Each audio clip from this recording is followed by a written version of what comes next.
Welcome back to another technical deep dive here in the debug zone.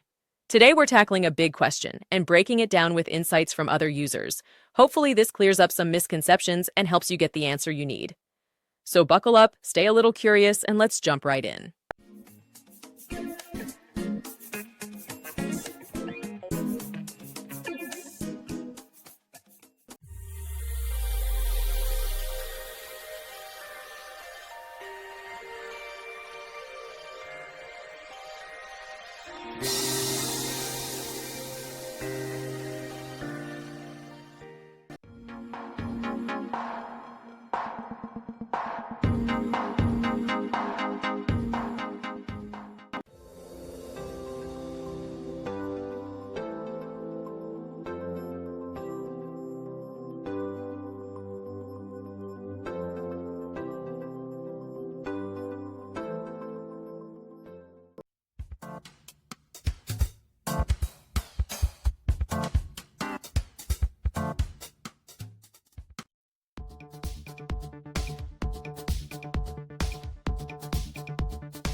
And that's a wrap.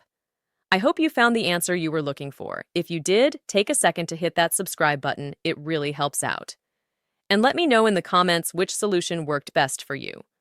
See you next time in the debug zone.